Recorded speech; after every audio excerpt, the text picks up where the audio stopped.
All right. I don't see you very often, and when I do, you cause a ruckus. Okay, so today, President Biden awarded the Medal of Honor to a true hero of our nation, Colonel Paris Davis, for the gallantry he displayed at great personal risk that went above and beyond the call of duty during combat operations in Vietnam. You all heard President Biden tell Colonel Davis's story in powerful remarks, but I just want to say that Colonel Davis represents the best of America. Despite being wounded while leading his men in combat, he refused to leave the battlefield until all the members of his team were evacuated. His bravery and devotion to our country during this battle has been recognized before in the form of a Silver Star and a Purple Heart. But until today, he never received the recognition for his extraordinary acts and well-deserved recognition, obviously, which is a Medal of Honor. We are proud to welcome Colonel Davis to the White House today as a Medal of Honor recipient.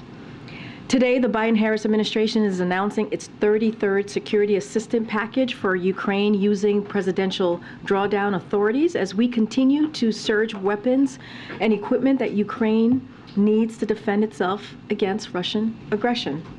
This package includes more ammunition for U.S.-provided HIMARS and howitzers that Ukraine is using so effectively to defend itself, as well as ammunition for Bradley infantry fighting vehicles, armored vehicle launch bridges, and demolition munitions and equipment. The United States will continue to rally the world to support Ukraine. We have seen incredible commitment from our allies and partners and applaud the more than 50 countries, including Germany. As you all know, Germany's chancellor will be here at the White House momentarily. And that have come together to provide Ukraine with military assistance. These contributions are making a significant difference, enabling Ukraine to defend its sovereignty and territorial integrity. Russia alone could end this war today. If they wished, they could end this war today. Until they are willing to do so, we will continue to strengthen Ukrainians' military on the battlefield so that they will be in the strongest possible position at any future negotiation at the table. Now, before we go to questions, I have a little bit on the week ahead, and I'll lay that out for you. On Sunday, March 5th, the President will travel to Selma, Alabama, where he will commemorate the 58th anniversary of Bloody Sunday. The President will deliver remarks at the Edmund Pettus Bridge and participate in the annual commemorative bridge crossing event. In his remarks, President Biden will talk about the importance of commemorating Bloody Sunday so that history cannot be erased. He will highlight how the continued fight for voting rights is integral to delivering economic justice and civil rights for Black Americans. In the evening, the President will return to the White House. On Monday, the President will headline the 2023 International Association of Firefighters Legislative Conference. On Thursday, the President will release his budget. The budget will show how the President plans to invest in America, continue to lower costs for families, protect and strengthen Social Security and Medicare, reduce the deficit, and so much more.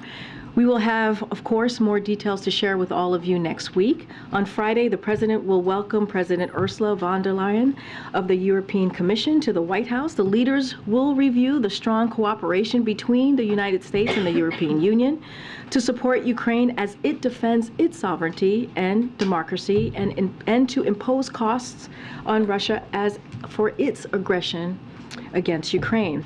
They will also discuss U.S.-EU coordination to combat the climate crisis through investing in clean technology based on secure supply chains.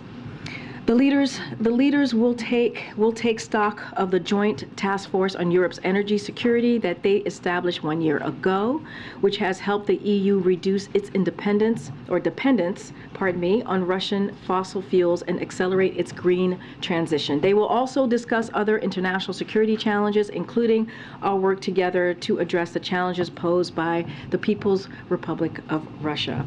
With that, Colleen, good to see you. It's been a while. Thanks. You have the floor. Great. It is your 100th press briefing. Oh my gosh.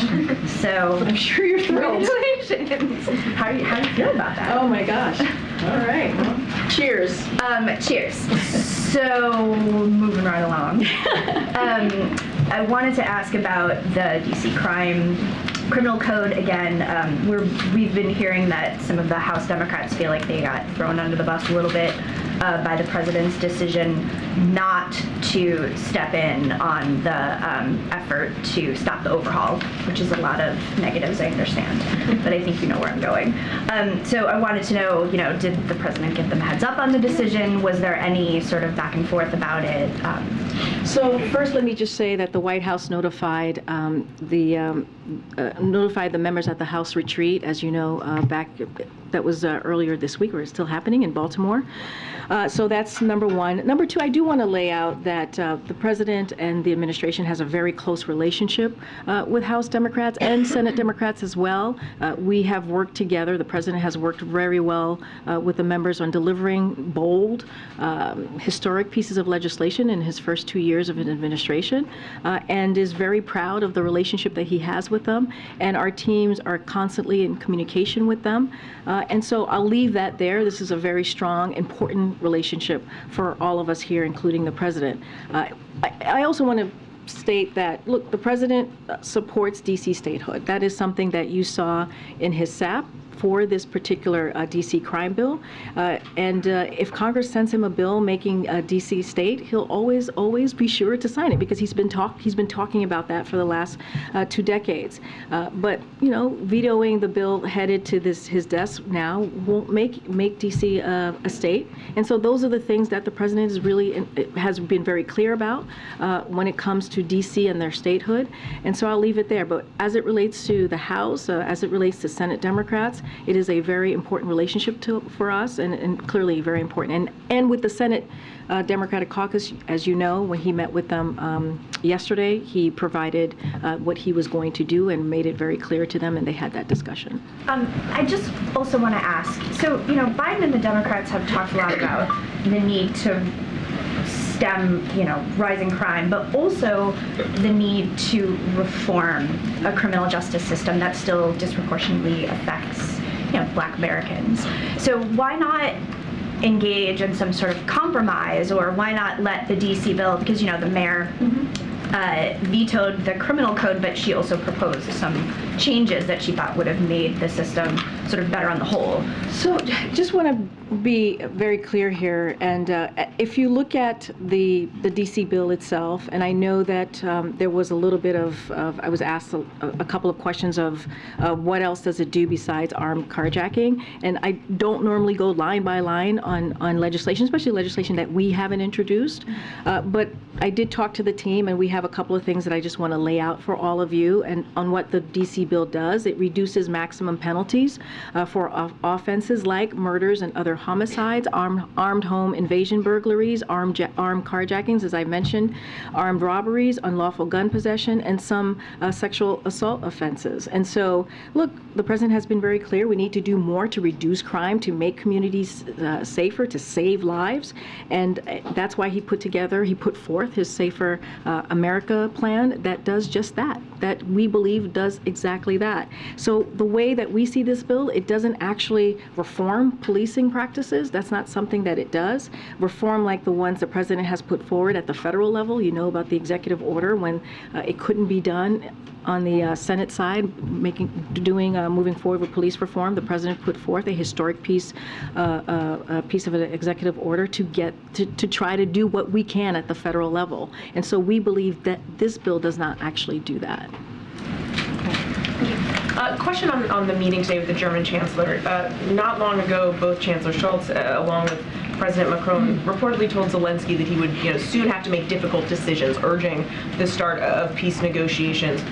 Does the president see that as a sign that the united front that he's worked so hard to maintain, maybe not that united that much longer? And how much does he see today's sit down as a chance to just urge Scholz to stay the course? So, look, the president is looking forward for a productive meeting with the German Chancellor. They first met I don't know if some of you have been tracking this, but they first met when he became German Chancellor early last year, I believe on February 7th, soon after he clearly took office, and they met here at the White House. And over the past several years, they've seen each other at the margins of the G7, in the summit in Germany, at NATO, at the G20 summit, and have talked by phone regularly. And so this is clearly a relationship that has been growing over the last year.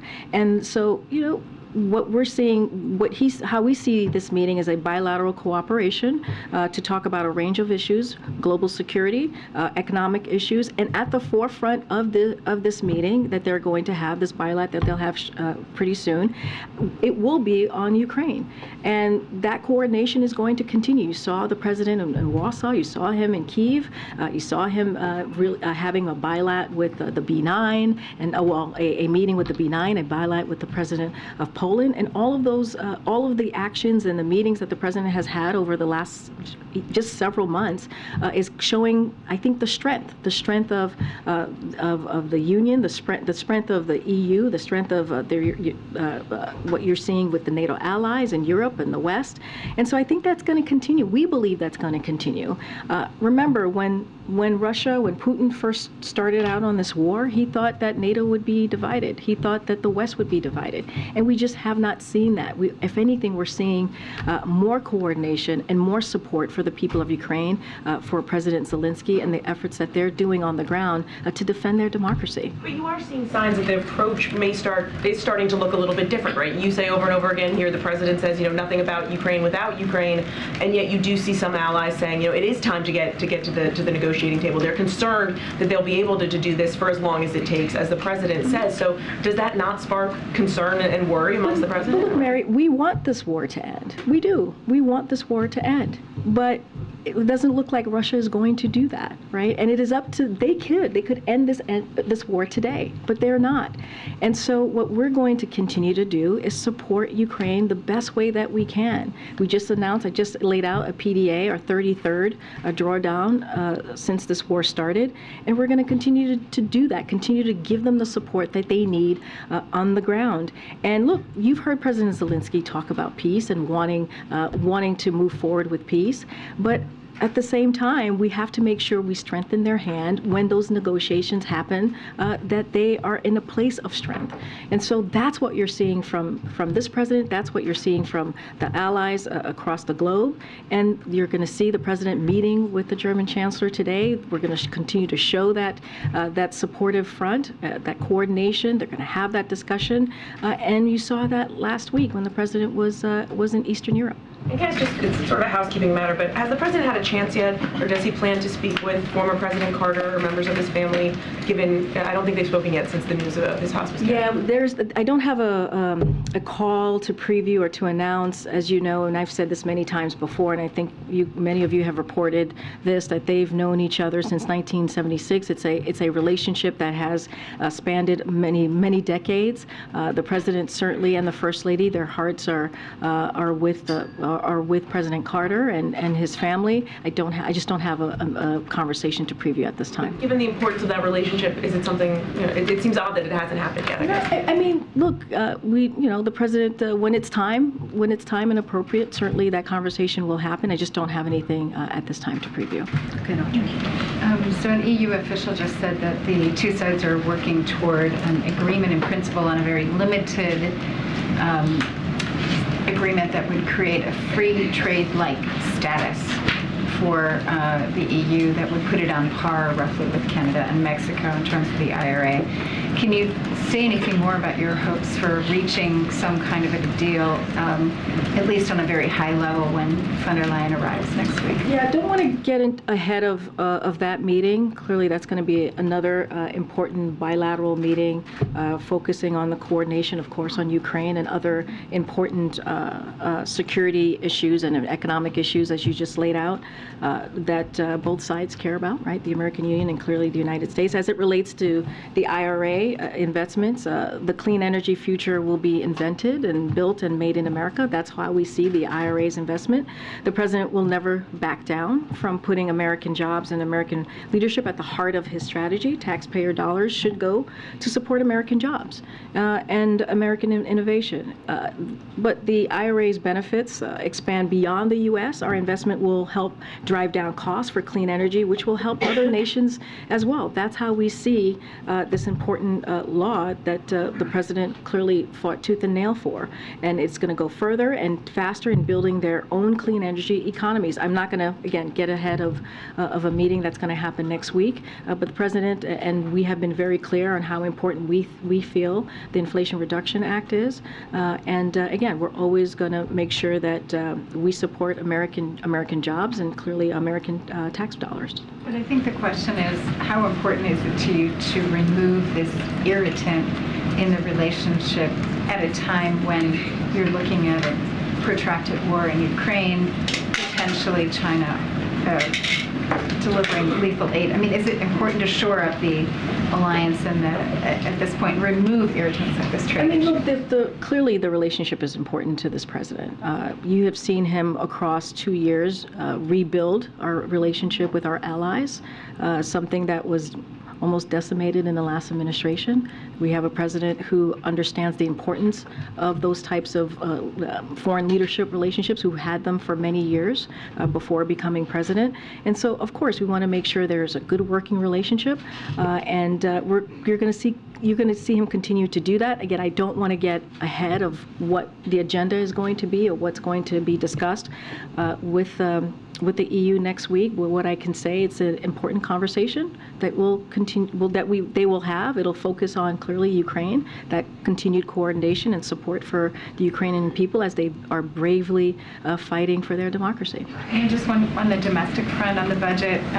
To what extent are you expecting the care economy and all those proposals that got removed from the previous pieces of legislation to come back? Will we see those items come back in one by one? So I'm not going to get ahead of the president's budget. It's going to be released next Thursday, March 9th. But clearly the president remains committed to fighting for paid leave and child care policies. That is something, clearly he fought very hard for it in the beginning of the year as we were trying to move forward with that piece of legislation. And we believe fighting for what I just mentioned, paid leave and child care, is going to help grow the economy. It's going to help give American families and Americans across the country a little bit of a breathing room. But again, I'm just not going to get ahead of the president's budget that will be out next week. Thanks, Karine. Just following up on Colleen's question on the D.C. crime bill, the House Democrats who are expressing anger and frustration, they are in part saying that they wish they had known sooner what the president's position would be. As you know, a whole bunch of House Democrats already voted against the bill. Why didn't the White House make this position clear before that vote had taken place in the House? So look, when we put out the SAP, I think it was around the State of the Union, I think that's when the SAP came out, we were very clear on where the president was, which is making sure that he continues his commitment to D.C. statehood. And that's what you saw in that SAP, in that support for D.C. statehood. And at the time, many times, even earlier this week, many of you were asking me, I think your colleague was asking me, which direction the president was going to go. And he never made that clear in that SAP. And I think as it was becoming, we always let the process in Congress go through, right? Whatever mechanism they take, however it moves forward. So we're always very clear and careful about that. But as it now looks like it was going to come to his desk, we wanted to communicate where we were going to go. We wanted to communicate how the president was going to move forward with this particular bill, and we did, and we laid that out. We're explaining that now why he is moving forward in that way, and the White House and congressional Democrats, as we have known, have come together on many different things to deliver for the American people, and the president wants to continue to do so. I guess the president supports D.C. statehood. He's been clear about that, but he's not going to veto this bill from Congress, which does amount to Congress sort of meddling in DC's own governance, right? So how do you square that circle? Both things can't be true. No, we believe both things can be true. Look, right now, DC is not a state. This is coming to the president, right? This is something that's coming to his desk, and he has to take action. I just laid out a moment ago to Colleen why we felt that this bill doesn't actually deal with police reform. This president has been someone for many years, many decades, who has always put the safety of American families, certainly across the country, first. That's why he put together his Safer America plan that lays out 100,000 cops in communities to work with communities to make sure that communities feel safe. The cops plan, that is something that the president started as senator. It's actually a policy that Republicans want to not fund and take away an option to make communities safe. So this is something that the president cares about very strongly, and the way that we see it is that this is coming to the president's desk. This is not a legislation that he put forward. DC is not yet a state, even though he supports DC statehood, and he had to make a decision. Look, again, we let the process move forward in Congress, and we felt this was the time to make that decision. I just had a quick follow-up on East Palestine. Senator Manchin said this week that the president visiting there would give confidence to the residents. Obviously, I know you guys haven't announced anything, no plans right now for him to go there, but do you think it could make a difference for the president to go, even if all that accomplished was to give some sort of reassurance to many of the residents there who are still very worried and upset about what happened? Look, I believe you heard from the president just yesterday, who said that he's planning to go there at some point. What he's going to do is when that happens, we're going to coordinate with state and local officials to make that trip occur. Look, what the president has been focused on is making sure that we make the community, the people in East Palestine, whole again, to make sure that they get what they need to feel safe, to make sure that they feel like their community is healthy again. That's why that's why we made sure that the air is safe, right? That's why we made sure the water is safe. But he understands how the community feels about what happened and what occurred in their community these past couple of weeks. That's why HHS, FEMA, DOT, EPA have been on the ground, and it's been a multi-agency effort to make sure that they get what they need, to make sure that they have that safe air, that safe water, as I just mentioned. And the last part of that is we're going to make sure that Norfolk, Suffolk is held to account for the mess that they created. And that's what you're seeing. You've seen the EPA administrator. He was just there for a third time. And so the president's committed. He's keeping abreast or updated on a daily basis on what's going on the ground. He's talked to the governor of Ohio. He's spoken to the governor of Pennsylvania, the senators multiple times to make sure that they are getting everything that they need from the federal government. Thank you, Karine. You mentioned the SAP that the administration put out on February 6th, but it's not a broad statement about DC's statehood. It specifically says that the administration opposes the resolution that would dismantle the crime bill. So when was this policy reversed, and why weren't House Democrats notified about the reversal? So I'll say this. There was never a change of heart on where we were with the SAP. The SAP, the way that it's laid out, speaks to the president supporting DC statehood. That is where we were. That's what we were at the time. Wanted to make sure that we again lifted up where the president has been for the past decades, making sure that DC, fighting for DC to become a state. And we actually say in the SAP that if Congress wants to move forward in that way, we should pass H.R. 51, make D.C. the 51 state. And so we never laid out where the president was going to go once it came to his desk, because we wanted to allow Congress to move forward in the way that they normally do with the mechanism when a piece of legislation moves forward. And so we never said anything at this time. Now we're communicating very clearly. Now that we know that this legislation is going to be in the president's at the president's desk. We're making very clear and communicating that where the president is on this legislation. But wait, I'm sorry. It specifically says the word opposes.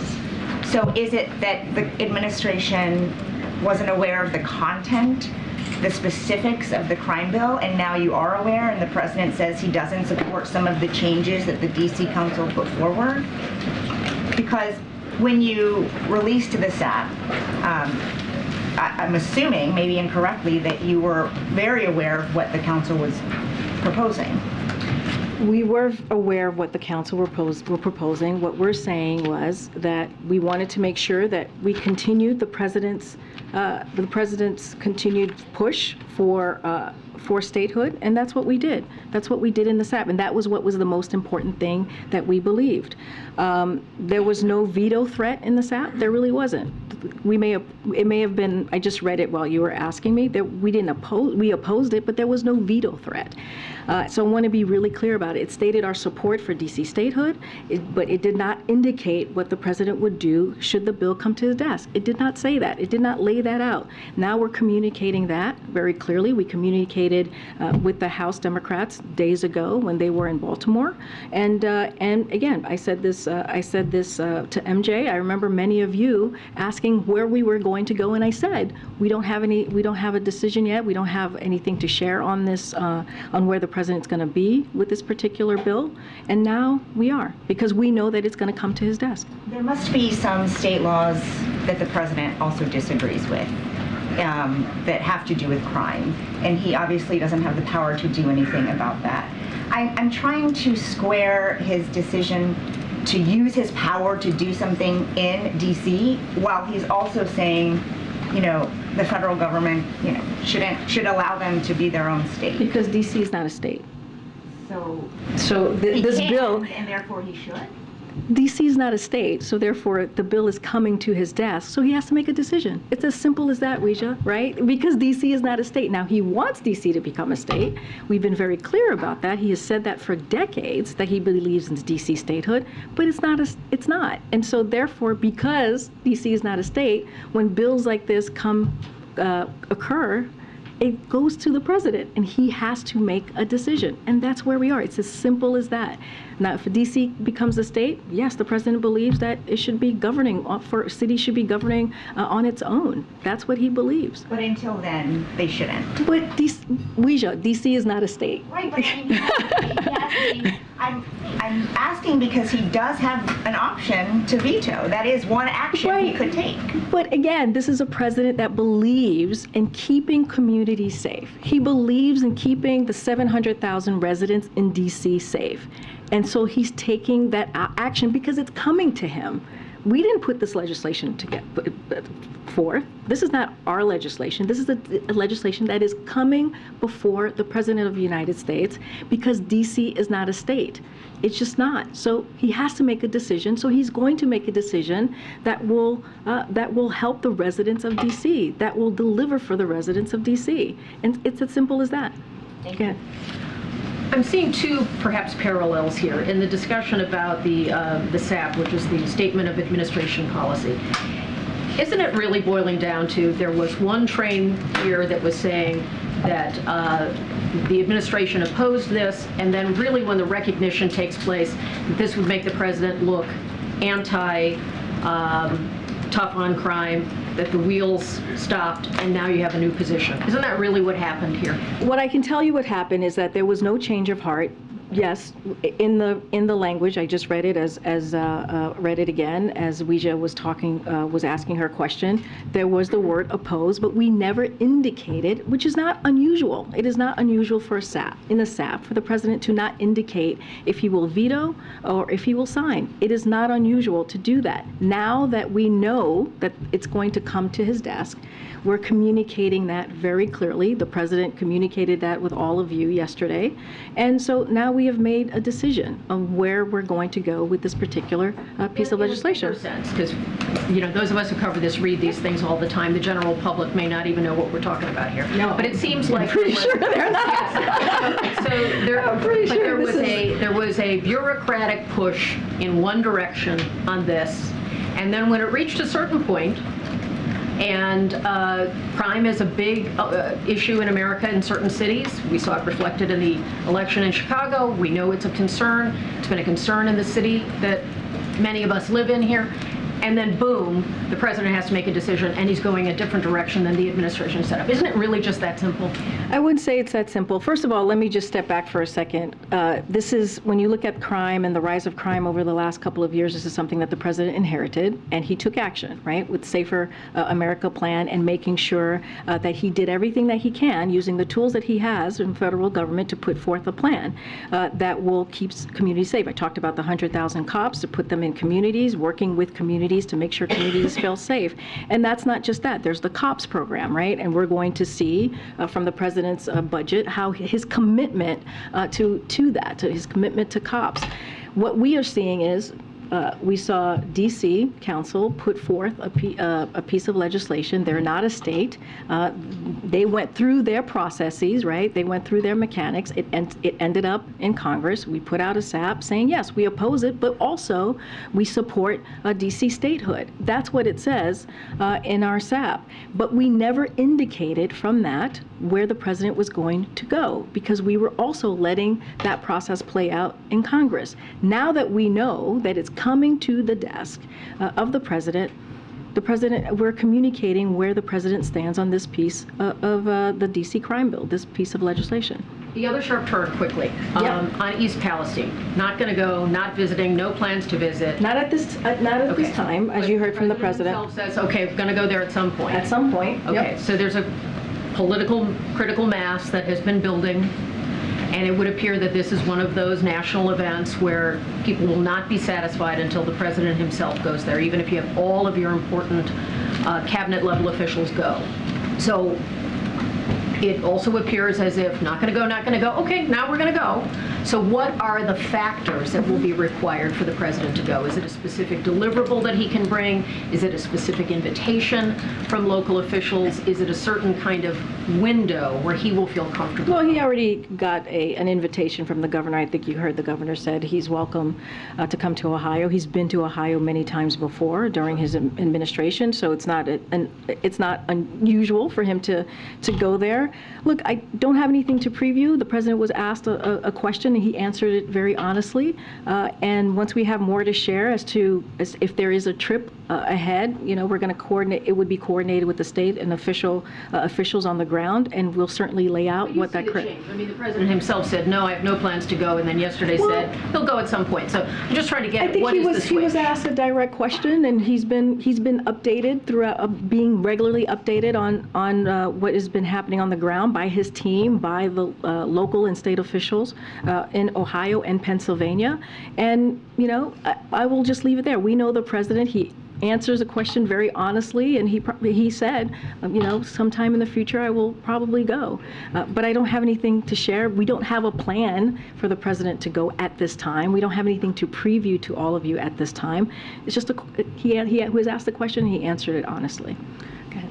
Thanks. Just on the D.C. issue, just one point of clarity. Does the president view this as a one-time interference in D.C. affairs, or does he hold out the possibility that could happen? That's a hypothetical that I can't answer from here. There was a specific issue that came before us, and the press. Yeah, but you're asking a hypothetical that I can't answer at this time. Senator Menendez urged the president yesterday to appoint or nominate a Latino American as Fed Vice Chair. Can you say, I know you don't want to get ahead of the process, but can you say publicly whether a Latino American is under consideration? I'm not going to get ahead of the process. Okay. Hey, a couple questions. One is I wanted to ask for the administration's response to Walgreens saying that they will distribute abortion pills in states where Republican governors have asked them not to.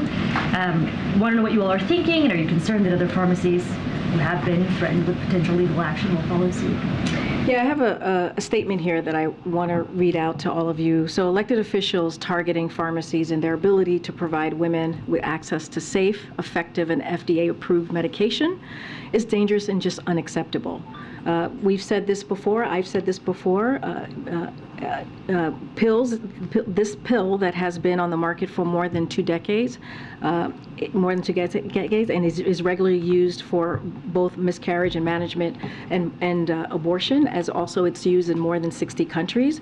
The Department of Justice has already independently issued an opinion related to this issue that is at odds with this dangerous effort. This is all a part of a continued effort by anti-abortion extremists who want to use this arcane law to impose a backdoor ban on abortion. The administration will continue to stand by the FDA's expert judgment in approving and regulating medications, and in the face of barriers to access and concerns about safety of patients, healthcare providers, and pharmacists, we will continue to support access to this critical medication within the limits of the law, which is why the President issued his January recent presidential memorandum that aims to preserve continued access to a safe drug that, and will emphasize again, is used for miscarriage management and abortion. So that is what we wanted to say on the Walgreens front. So it sounds like you all think it's dangerous. Are there any sort of mechanisms that you see for continuing to provide access in those cases? Has the White House been in touch, or the administration been in touch with Walgreens? I mean, it's a huge pharmacy throughout much of the country. No, totally. I totally understand, which is why we're saying this is unfortunately unacceptable and dangerous. Look, the Department of Justice is independently issued an opinion related to this. I'm not going to get ahead of that, or I'll just make sure, refer you to that, but I'm just not going to have anything more than what I just laid out. Shifting gears totally, I wanted to ask you about inflation. The Fed said today, actually, in its semi-annual report to Congress, it suggested that more rate hikes would be needed to curb inflation. And I know you all have been fairly confident that inflation is slowing and that this would all lead to a soft landing. I'm curious if you all still feel that a soft landing is possible, and if so, can you help me understand why you are so confident in that assessment? And we have said that there's going to be it's going to go into a steady and stable growth, and sometimes there'll be some up and downs, right? We have been very clear about that. I think the last Brian Deese's last briefing, he actually laid that out for all of you. Look, the way that we see it, and the reason why we feel very confident in this, is that the president's economic agenda, the way that we see it, and others have as well, is that it's making progress to bring inflation down. You have inflation that's down by 30% from last summer, but we always understand that there's more work to do. And we also understand that the way that we got here is because of COVID-19. It's because of Russia's war against Ukraine. All of those things have disrupted global energy, food supplies, and cause inflation to spike around the world. But the president's going to continue to do everything that he can to lower costs. You're going to see his March 9th budget in less than a week at this point. We helped to lower gas prices by $1.60. It is now by $1.60 a gallon from its peak from Putin's war. The real wages are higher than they were 7 months ago, and so we're going to continue to do that. Let's not forget when we think about the pieces of legislation that were passed under this president, capping insulin by $35 per month for seniors on Medicare. Those are the things that matter. Now we see pharma companies like Eli Lilly doing the same, but for all Americans, capping at $35. Those are the things that we're going to continue to work on to lower costs for people. And so again, you're going to see the president's budget next week. But the data shows us how inflation has been moderating over the last 6 months. And we think that's important to speak to. I mean, it's been, I would say, rather sticky. Well, and that's why we say we have more work to do. We're not saying that we don't have more work to do. We say this every time we talk about inflation, every time we talk about the economy, we say that there's more work to do. That's why the president takes extra steps, like the IRA, takes extra steps to make sure that we bring down costs for the American family. But the data shows it has indeed moderated, and so that's what we look at. That to your question, original question, that what gives us some encouragement that we will get to that steady and stable growth. I just want to go back to the bilateral. Last time Chancellor Scholz was here was just a few weeks before the start of the war. Back then, in the lead up to the invasion, there was really an effort by the president to sort of gather up support, unite the allies, and be prepared to sort of react as quickly as possible with sanctions, with help to Ukraine. Are these similar conversations happening right now between the U.S. and European allies, other allies, to be ready for the possibility that China sends weapons to Russia and to be ready to act quickly the way they were ready to act quickly a year ago? So first of all, as you know, they had a G7 call just last week. The president was in Ukraine, and he was also in Poland. There's constant communication with our allies that the president is having. They're not one-offs here. They are consistent and they are continuous. And so I just want to be very clear there. And look, we have said this over and over again. We have not, we have not seen any. We haven't seen China do anything yet as it relates to lethal weapons, and we believe that Russia's war in Ukraine has put China in a difficult position to actually move forward in that direction. Every step China takes towards Russia makes it harder for China with Europe and other countries around the world. But want to be really clear on that piece, but as I've mentioned before, Secretary Blinken met with Wang Yi just recently in Munich and made himself really clear. They had a very clear conversation, and keeping that communication, that line of communication open is very important to us as well. But again, we haven't seen China take that action yet, but we've been very clear and had conversations with China. If I could, another one on the IRA. This meeting with Chancellor Scholz is one of several meetings with European leaders. When President Macron was here for the state visit in early December, the message of the administration was, we are in listening mode, we're hearing the concerns of our European allies, and we're having discussions. Has there been any progress, any change, or is this still hearing, listening mode? And so I spoke to this a little bit. These relationships are clearly important to us. We're still in listening mode. We're still in discussion, and just don't have anything more to share on what's next with that. But we think the Inflation Reduction Act is incredibly important to the American people, to our taxpayers. We're always going to make sure that we support American job and American innovation. The president will never back down from that, and so I'll just leave it there. Tennessee's governor signed 2 anti-LGBTQ bills into law on Thursday, one that bans many drag performances from taking place on public property. Another bans most gender-affirming care to transgender youth. What does the White House make of these laws, and is there anything you can do or planning to do about these laws? So I'll say this, the American people are focused on so many issues. We just talked about economy, we just talked about inflation, we're talking about safer communities and schools, and good health care. All of the things that you all ask me every day, and you all know that's what the American people care about. That's what, even when they went to vote in November, those were the issues that mattered the most to them. But instead of doing anything to address those real issues that are impacting American people, right now you have a governor from Tennessee has decided to go after drag shows. What sense does that make, to go after drag shows? How is that going to help people's lives who are thinking about the economy, who are thinking about making sure their kids are going to be safe when they go to school, or their communities are safe? But that's what he wants to focus on. So it's part of a larger pattern from elected officials who espouse freedom and liberty, but apparently think that freedom of speech only extends to people who agree with them. And that's what we're seeing from what's happening in Tennessee and other places as well. So, don't take my words for it. And on this issue, the governor himself hasn't been able to, if you think about this particular issue, he hasn't been able to cite any examples, anything to show that drag shows in public spaces are a problem. He hasn't. He hasn't laid that out at all on why this is an issue for American people.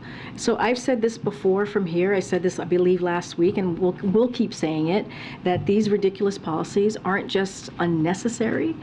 They are dangerous. They vilify our fellow Americans.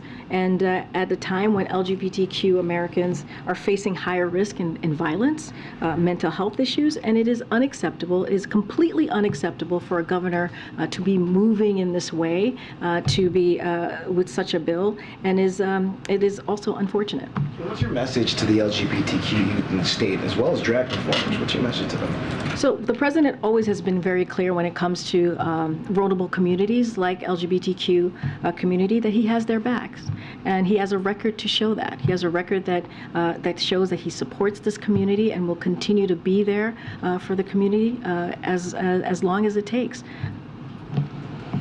Go ahead. Thanks, Karine. I want to go back to something I'd asked you just the other day. We're talking about safer communities, and that is the issue of cartels. The Attorney General was asked whether or not he'd be open to labeling the top cartels in Mexico as foreign terrorist organizations. He said he didn't oppose the idea. Just yesterday, Bill Barr, his predecessor, Merrick Garland's predecessor, went a bit further, saying that the U.S. should have a military presence inside Mexico. So now it's the two most recent attorney generals, one in a Democratic administration, one in a Republican administration, basically saying we can do more about this issue going forward. So a couple questions along that line. Does the Biden administration need to reassess its posture as it relates to taking on these cartels? I'm just not going to get ahead of what the Department of Justice said, of what Merrick Garland said. As you know, they move in an independent way. I'm just not going to get ahead of any policies that may be coming out from the Department of Justice, and I'll just leave it there. What about Bill Barr suggesting that maybe we put a military presence or have a military presence inside Mexico? I'm not going to comment. I'm not going to comment on what Bill Barr has said. But has the president ever thought about that idea or considered that idea? You're asking me to comment on Bill Barr, who was the Attorney General during Trump's administration. I'm just not going to comment. Karine, What about the general idea, Oh, though? okay. Hold on. So the pool has to gather. What's the plan? The Schultz visit. Oh, the Schultz visit. Okay. All right. So what are we doing? We're going to wrap it up? Wrap it up. Okay. All right. We got to wrap it up. Sorry, guys. Have a great weekend. Thanks, Karine. Thanks, Karine.